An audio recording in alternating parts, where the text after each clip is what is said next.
Dostoevsky believed that humiliation can completely change a person. In his novel, Humiliated and Insulted, Dostoevsky explores something deeply psychological, what humiliation does to the human soul. And what makes the novel so painful is that Dostoevsky does not treat humiliation as one single dramatic event. He does not show it as one insult, one betrayal, or one moment of embarrassment. He shows it as something that slowly enters people, something that changes how they love, how they forgive, how they see themselves, and how they begin to see everyone else. The story is narrated by a young writer named Ivan Petrovich, often called Vanya.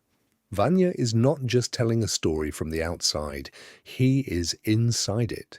He is watching people he loves destroy themselves, forgive the wrong people, suffer quietly, and return again and again to the very things that hurt them.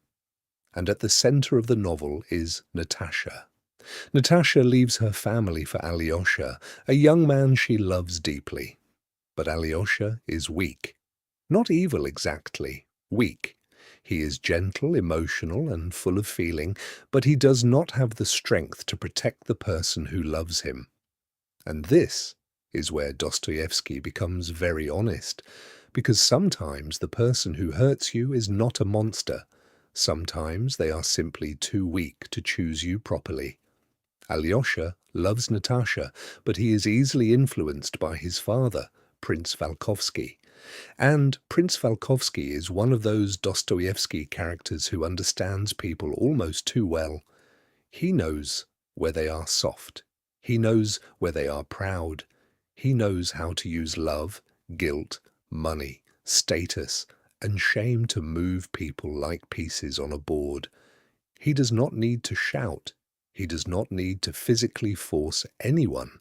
He humiliates people by making them feel dependent, by making them feel small, by making them feel as if their love, their dignity, and their future are all in his hands. And this is one of the darkest ideas in the novel. Humiliation is not always someone laughing at you. Sometimes humiliation is being placed in a position where you have to beg for what should have been given freely: respect, love, protection, a place in someone's life. Natasha's humiliation is not only that Alyosha fails her, it is that she keeps loving him while knowing he may not be strong enough to stay. She knows he is slipping away. She knows his father is manipulating everything. She knows the situation is degrading her, but she cannot simply turn off her heart. And this is something Dostoevsky understood very deeply. People do not always leave the things that humiliate them. Sometimes they cling to them.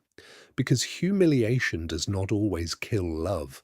Sometimes it attaches itself to love. And that is when it becomes dangerous. Because then the person begins to confuse suffering with devotion. They begin to think, if I endure enough, maybe I will finally be chosen. Natasha suffers like this. She is not stupid. She is not blind. She sees more than people think she sees. But love has made her willing to accept a position beneath her own dignity. And Dostoevsky does not mock her for this. He shows the pain of it.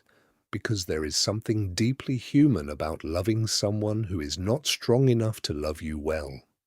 There is another character in the novel who makes this even clearer: Nellie.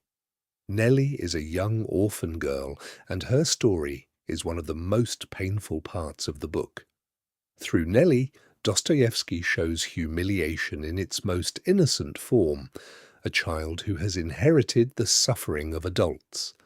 A child who has been abandoned, mistreated, and forced to understand cruelty too early. And what is heartbreaking about Nellie is that she is not only physically weak, she is emotionally wounded. She carries pride, she carries anger, she carries a refusal to forgive. And you understand why. Because when a person has been humiliated too deeply, Forgiveness can feel like another humiliation. It can feel as if forgiving means saying the pain was not serious. It can feel as if forgiving means giving the cruel person freedom from what they did. Nellie cannot do that. And Dostoevsky does not make her pain simple. He does not turn her into a perfect, innocent angel. He allows her to be wounded, proud, difficult, and hurt. Because humiliation does not always make people soft. Sometimes it makes them sharp. Sometimes it makes them suspicious. Sometimes it teaches them that the world is not safe and that tenderness is something people can use against you. This is why the title, Humiliated and Insulted, is so important. Dostoevsky is not only talking about people who have been hurt, he is talking about people whose dignity has been attacked. There is a difference. Pain says, something bad happened to me. Humiliation says, something bad happened to me, and somehow I was made to feel lower because of it. That is why humiliation stays so long. It does not only live in memory, it lives in identity. A person begins to ask, was I weak? Was I foolish? Did I deserve that? Why did I allow it? Why did they think they could treat me that way? And once those questions enter the soul, they can change the entire direction of a life. This is what Dostoevsky keeps showing us. The humiliated person does not only want happiness, they want recognition. They want someone to finally see what happened. They want someone to say, yes, you were wronged. Yes, your pain was real. Yes, your dignity mattered. And maybe this is why so many people stay trapped in old wounds, not because they want to suffer, but because some part of them is still waiting for the world to admit what happened, still waiting for an apology, still waiting for the person who hurt them to understand the size of the damage.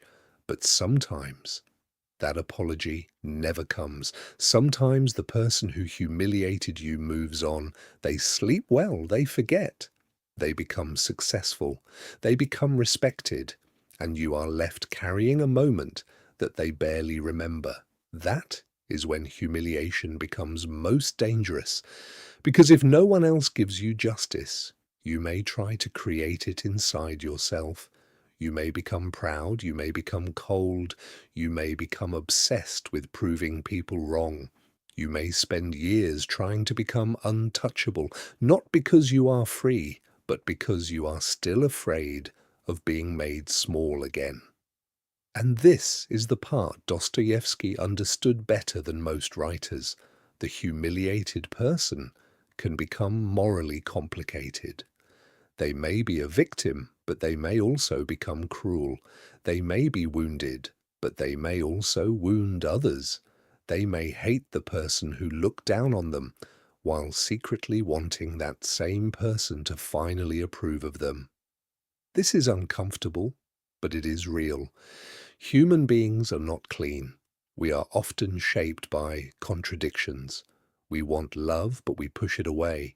We want dignity, but we sometimes sacrifice it for affection. We want to be free from the people who hurt us, but we keep carrying their voices inside our heads. And maybe this is the real question Dostoevsky leaves behind. What happens when humiliation becomes part of who you are? What happens when the insult is over, but the person continues living as if the insult was true? Because sometimes the most painful thing is not what someone did to you. It is that years later, you may still be seeing yourself through their eyes, and perhaps the beginning of healing is not revenge.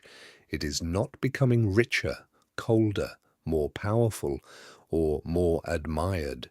Maybe it begins with something quieter, the ability to say, that happened to me.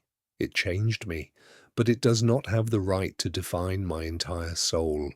Because humiliation may explain part of a person, but it should never be allowed to finish the story. And that is why Dostoevsky still matters. He reminds us that every human being carries hidden wounds, that behind pride there may be shame, behind anger there may be humiliation, behind silence there may be a person who once tried to speak and was made to feel small. So when we look at others and when we look at ourselves, we should be careful, because the soul remembers. And sometimes what looks like weakness, bitterness, pride, or coldness is really the long shadow of a moment when someone's dignity was wounded. So maybe the question is not simply who humiliated you. Maybe the deeper question is, are you still carrying their eyes inside your own? If this kind of reflection speaks to you, follow the Midnight Inquiry.